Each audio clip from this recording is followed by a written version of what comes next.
Saint Philip நேரி 1515ல இத்தாலியில பிறந்திருக்காரு.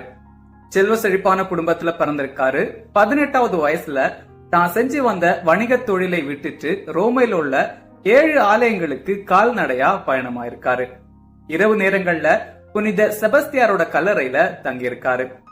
இதை பார்த்த ஒரு பணக்காரர் தன்னுடைய மகனுக்கு பாடம் சொல்லி கொடுக்கிறதா இருந்தா தன்னுடைய வீட்டுல தங்குறதுக்கு அனுமதிக்கிறதா சொல்லியிருக்காரு. பிலிப் நேரியும் அதுக்கு சம்மதிச்சிருக்காரு. மக்களுக்கு சரியான அறிவுரை வழங்குறதுல பிலிப் நேரி சிறந்தவரா இருந்திருக்காரு. அந்த காலகட்டத்துல ரோமையில பெரும் பஞ்சம் வந்திருக்கு. பஞ்சத்தால பாதிக்கப்பட்ட ஏழை எளிய மக்களுக்கு அதிகமான உதவிகளை செஞ்சிருக்காரு பிலிப் நேரி. இவருடைய பணிகளை பார்த்த அருட்தந்தை பெர்சியானோ அவர்கள் இவரை குருவாக அறிவுறுத்தியிருக்காரு. அருட்தந்தையோட அறிவுரையை ஏற்று 1551ல குருத்துவ அருட்பொழிவு பெற்றிருக்காரு பிலிப் நேரி. குருவானதும் இளைஞர்களுக்கு மறைக்கல்வி மூலமா நல்லறிவை புகட்டியிருக்காரு.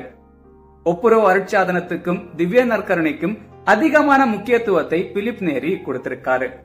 இவர் மக்களுக்கு வழங்கின சரியான அறிவுரைகளை பார்த்து இவரிடம் ஆலோசனைகள் பெற ஆயர்கள் மற்றும் கர்தினால்கள் வரைக்கும் வந்திருக்காங்க.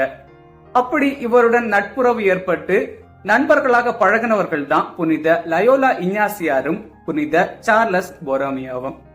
இவருடைய சிறப்பான பணிகளை பார்த்த திருத்தந்தை 14ஆம் கிரகோரி அவர்கள் ஒரு சபைக்கு தலைவரா இவரை நியமிச்சிருக்காரு. அப்படி பிலிப் நேரி மற்றும் இவருடன் பயணித்த இளைஞர்கள் சேர்த்து துவங்கப்பட்ட சபை தான் ஆர்டரியன் சபை.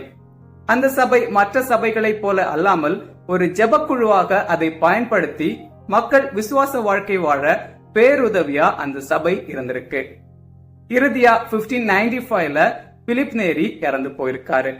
May 26 செயின்ட் பிலிப் நேரி ஃபீஸ்ட் டே.